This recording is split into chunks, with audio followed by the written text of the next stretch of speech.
Welcome to Disability Book Week Superstar Authors. I am your host, Kelly M. Likes. Let's set the scene. I am here in my favorite gray sweater with a green dress on. I'm sitting in front of a bookshelf of my favorite books, and way over there in the corner is a little crocheted bee.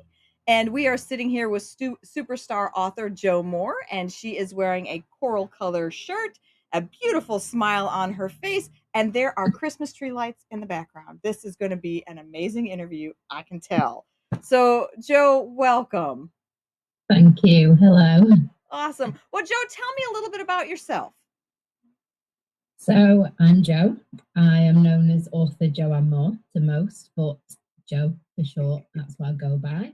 I I work in education and I specialise in safeguarding and teacher training. So everything I do is kind of rooted in support and keeping people safe and heard and valued. Um, I have wrote 3 books, one of which I will speak about today, which is Floss the Wobbly Flamingo. And these are all part of something called the Bit Different Collection, which is a series of books um, that celebrate disability, difference, and just positivity in a really sensitive way. That is awesome. What tell me a little bit about you can tell me about all 3 books if you want, but tell me a little bit about your books. Yeah, so I've got copies of the other 2 here. So I've got Bertie the Very Blind Bat, Nice. and I have Crosby the Not-So-Snappy Crocodile. So all 3 of the books are about differences, but they're about different differences. Floss the Wobbly Flamingo, which is what I'm going to talk to you about today, is a book about a flamingo who was born with weak legs. She actually wears, let's see if I can show you here. So she wears leg splints Oh, yes. to strengthen her legs. She's a really cheerful flamingo. She's positive, she's helpful, she's fun. She has all these different strengths. Um, she's different. And I don't mean just because she's born with weak legs. I mean, she's got rainbow wings. You don't see many flamingos with rainbow wings and a sparkly beak. And basically, the story is about once she starts to struggle, just momentarily, the other flamingos they rush in, they help her, they do whatever they can to support her. So there's those extra themes in there as well of friendship and kindness and teamwork.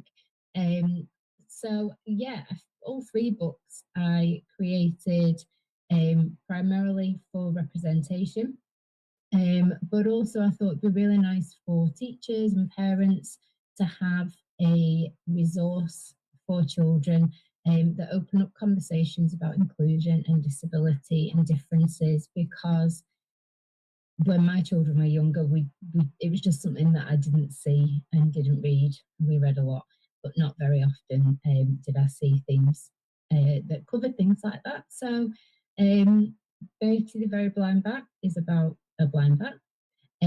That book has actually been picked up by the Royal National Institute of the Blind, of blind people, who now sell the book. All my proceeds go to them. I don't make anything from that at all. I only to give to the charity. And Crosby the Not-So-Snappy Crocodile, his story is about kind of characteristic difference and behavioural difference as well. So, yeah. That is awesome. That's amazing. All right. Now I have to know, what is your writing process from thoughts and ideas, research to holding it in your hand? Can you share with us what your process is? Yeah, so it's probably a bit of a crazy process and it does change a little bit each time.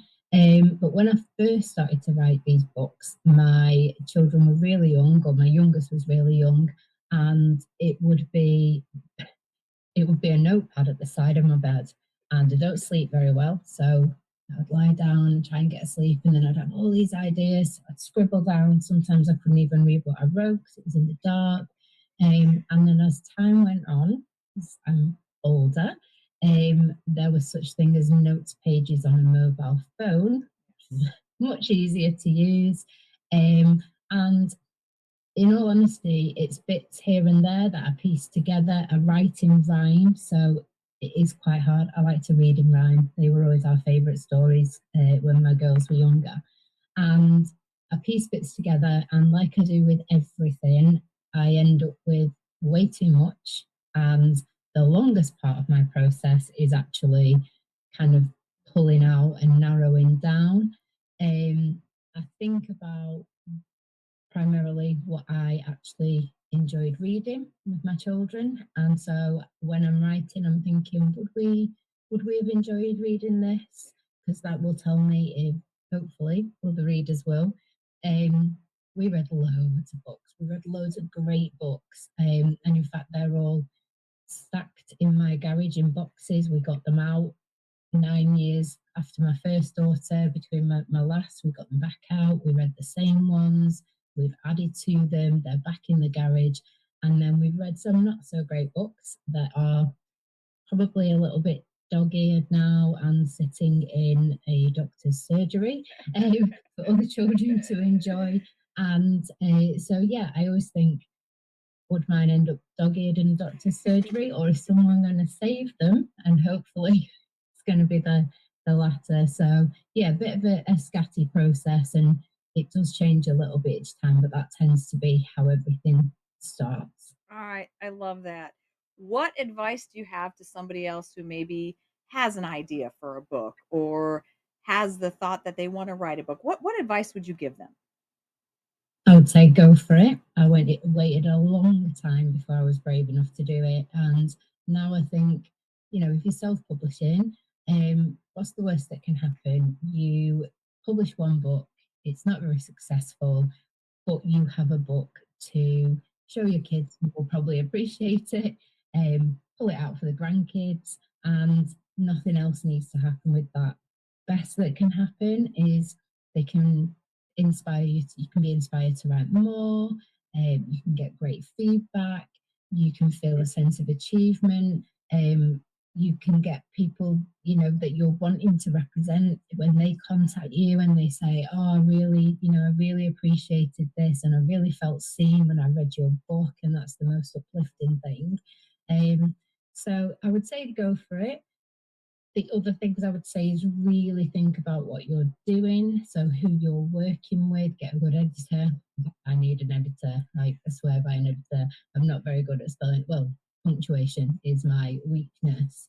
Get a contract with Mhm. whoever you work with. If I'd have known that, like I got really stung Oh, initially, and it was traumatic, like traumatic. But yeah, so getting a contract, making sure you've done your research, making sure that you kind of know what you're talking about, and that you know what you're trying to convey, and um, who you're trying to represent, all these different things, thinking about what adults would want, what teachers would want, what children would want. Do your research, read, read. read, read, read, read, read, read. Yes, those are very wise words. Thank you. All right, now it is my favorite part of the interview. Will you please share part of your story with us? I sure will. I have a little bookmark here ready for my favourite book page in the book. Um, so Floss is my favourite book, by the way, of my three. I know you shouldn't have favourites. So I've got a page here where Oh, part of the story, as I said, is about showing strengths, but also here is where Floss is feeling really confident in herself, which is important. And so here she's saying, I'm flamboyant and fabulous. My legs may be weak, but my wings are sensational. And check out my beak. oh, I love that. I I hope that was love enough that. for you. Yeah, I Yeah. love that. Thank you for sharing. Um, Joe, you're a superstar author. I appreciate it. I wholeheartedly do. Any closing words before we go? No, just I'm so grateful to be part of Disability Book Week. I think it's such an important initiative. I know it's getting bigger, and I just hope people are reading and looking into this and looking at the books that are in there, because they all have important messages. And yeah, just go for it. just go for it and write that book. Awesome. Thank you very much. You are welcome.